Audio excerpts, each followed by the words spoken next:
Muchas gracias a Foreign Affairs Latinoamérica por su amable invitación a esta celebración de los 25 años de la revista. Me hubiera gustado acompañarles en persona, pero me fue imposible. Muchísimas gracias por permitirme hacerlo de esta manera.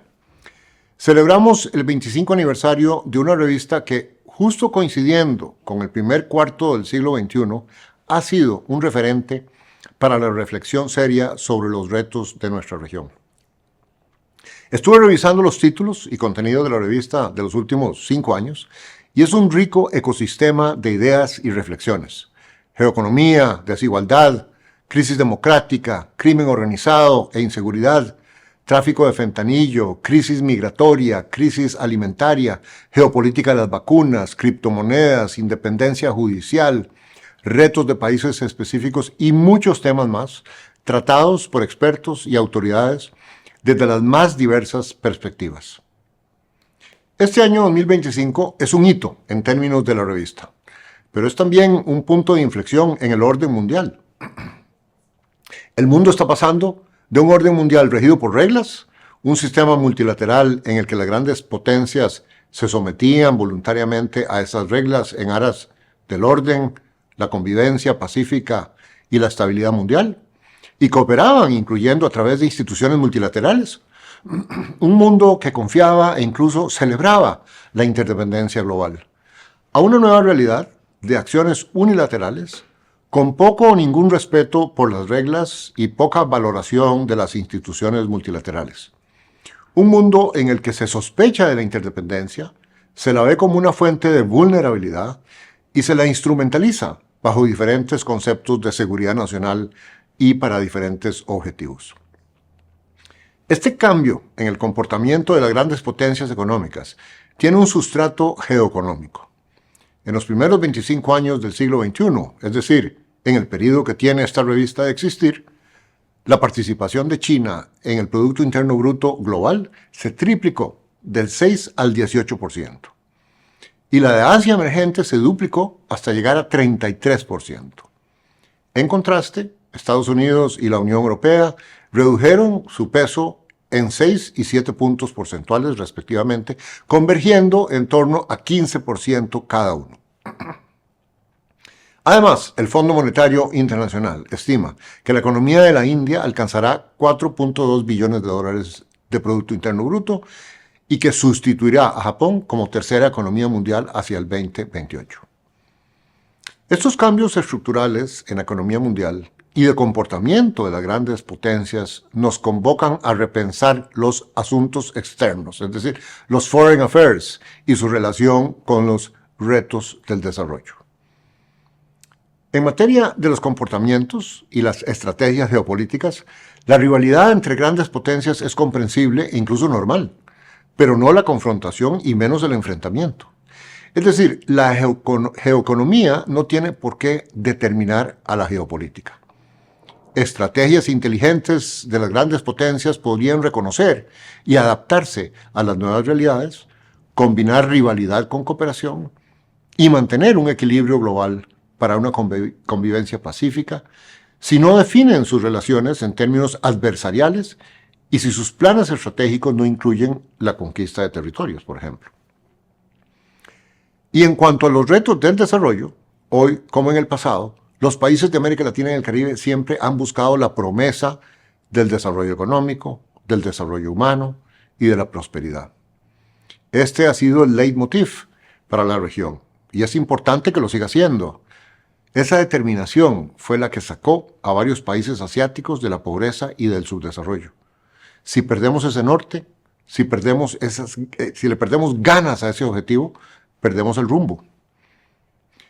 Pero el punto que quiero enfatizar hoy, además de este, es que esta aspiración al desarrollo, esta apuesta por el progreso y las estrategias correspondientes, enfrentaban dilemas y opciones muy distintos cuando el mundo se caracterizaba por un sistema bipolar y de guerra fría entre los Estados Unidos y Rusia, que se debatía de maneras bastante incompatibles entre capitalismo y comunismo, en contraste con el momento de hegemonía unipolar a partir de la caída de la Unión Soviética, momento que duró unos 20 años, de principios de los 90 a la crisis financiera del 2008, periodo en el que se creyó en la fantasía sobre la democracia, la economía de mercado y el fin de la historia, o bien un escenario como el de hoy día, caracterizado por un sistema multipolar, transaccional y de esferas de influencia entre grandes potencias, con sistemas políticos y económicos diversos, aunque no necesariamente incompatibles.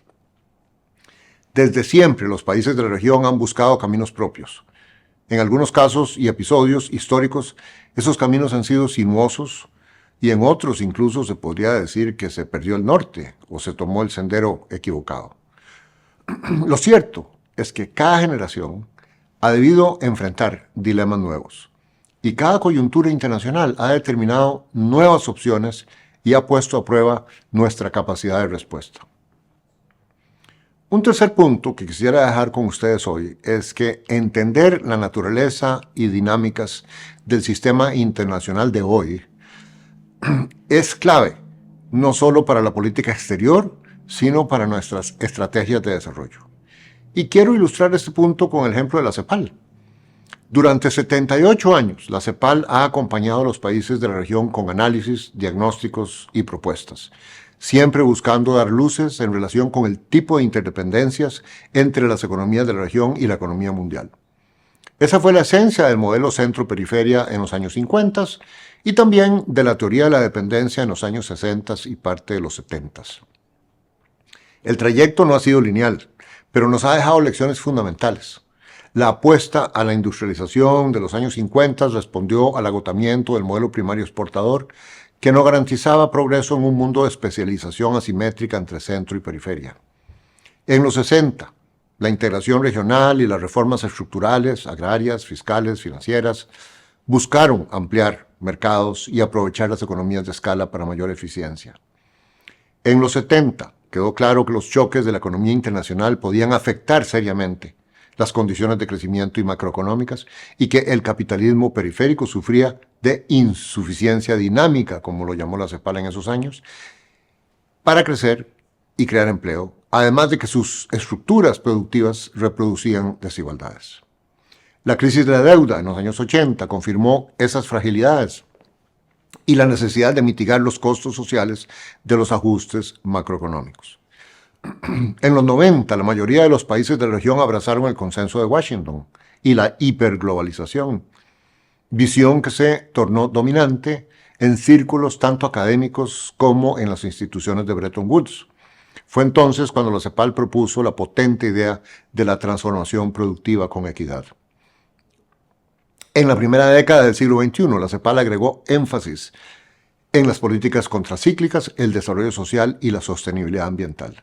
Y tras la crisis financiera del 2008 y en la década del 2010, la igualdad ocupó un lugar central en el pensamiento cepalino, así como las ideas en torno a un gran impulso ambiental y un cambio estructural progresivo. Ahora bien, el choque pandémico y otros choques asociados con la guerra en Ucrania, así como el nuevo orden multipolar y correspondientes rivalidades tecnológicas e industriales, nos plantean el cambio de juego más grande en varias décadas. Y esto nos obliga a repensar nuestras estrategias, no solo de política exterior, sino de desarrollo. En la CEPAL, en años recientes hemos estado haciendo esta tarea de repensar estrategias ante las nuevas realidades, tanto internas como externas. En lo interno, vemos a los países de América Latina y el Caribe sumidos en 3 trampas del desarrollo.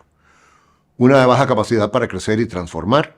Los datos son elocuentes. Entre el 2014 y el 2023, la región creció en promedio a solo 0.9% anual. Con la tasa más baja de creación de empleo en 6 décadas, un aplanamiento de la trayectoria que se traía desde los años 90 de reducción de la pobreza y una elevada informalidad. Segundo, una bien conocida trampa de alta desigualdad, baja movilidad social y débil cohesión social. Nuestro repensamiento al respecto es un enfoque más integrado de las causas de esta trampa, que incluyen el arraigo de la desigualdad en la heterogeneidad productiva, las brechas educativas, las desigualdades de género, los sistemas tributarios regresivos, el bajo dinamismo de los mercados laborales y las desigualdades en las zonas urbanas. Estos son los factores principales que alimentan un círculo vicioso de desigualdades que se reproducen y se heredan entre generaciones.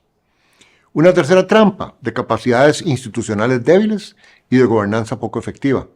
Esta trampa, de naturaleza transversal a varias áreas de política, reduce la capacidad de gestionar las transformaciones necesarias. Estas trampas no ocurren en un vacío.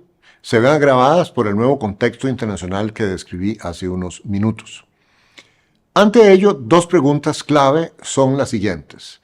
¿Pueden los países de la región seguir un sendero de autonomía relativa o de no alineamiento? ¿O para algunos países esto es imposible?